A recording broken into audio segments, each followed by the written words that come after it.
الله أكبر الله أكبر لا إله إلا الله والله أكبر الله أكبر ولله الحمد الله أكبر الله أكبر لا إله إلا الله والله أكبر الله أكبر ولله الحمد. أعوذ بالله من الشيطان الرجيم. بسم الله الرحمن الرحيم.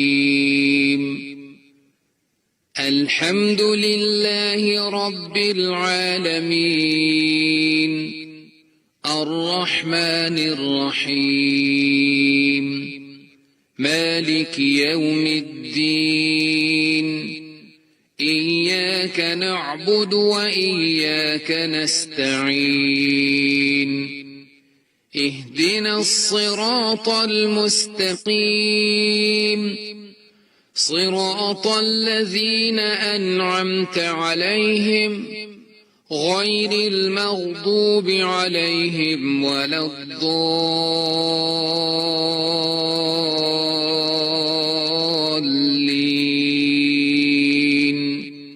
آمين.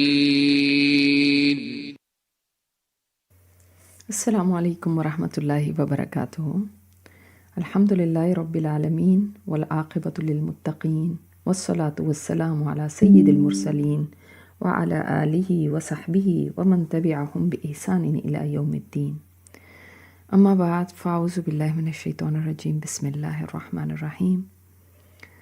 ذی الحجہ کا یہ عشرہ جو ہمیں اللہ تعالیٰ نے نصیب فرمایا ہے، اس کے اوپر ہم بہت شکر ادا کرتے ہیں، کیونکہ ایمان کی حالت میں یہ عشرہ مل جانا، جانتے ہیں آپ اس کا مطلب کیا ہے؟ کہ اللہ تعالیٰ مجھے اور آپ کو ایک اور موقع دینا چاہتا ہے بخشش کا، ایک اور ذریعہ دینا چاہتا ہے اپنے قرب کا، ایک اور چانس دینا چاہتا ہے مجھے اور آپ کو کہ ہم جہنم سے اپنی نجات کا پروانہ حاصل کر سکیں. کہ اس کی بہت ہی بڑی مہربانی ہے، بہت بڑا احسان ہے. ورنہ ہم تو دنیا کے کام دھندوں میں اتنے پڑ جاتے ہیں کہ خیال بھی نہیں رہتا کہ وقت تو بڑی تیزی سے ہمارے ہاتھ سے نکل رہا ہے، اور ہم نے ابھی تک اپنی آخرت کے لیے کافی کمائی نہیں کی ہوئی. کبھی خیال آ بھی جاتا ہے تو کچھ دیر میں پھر وہی دنیا کی مصروفیات اپنے اندر اتنی مشغول کر لیتی ہیں کہ ذہن سے محو ہی ہو جاتا ہے کہ اصل زندگی تو وہ آخرت کی زندگی ہے، اور مجھے تو ابھی اس کے لیے بہت کام کرنا ہے. میری زندگی میرے ہاتھ سے جا رہی ہے تیزی کے ساتھ، اور میرے پاس اتنا کافی سامان نہیں ہے کہ جو مجھے وہاں کی ناکامی سے بچا کر کامیابی کی منزل تک پہنچا دے.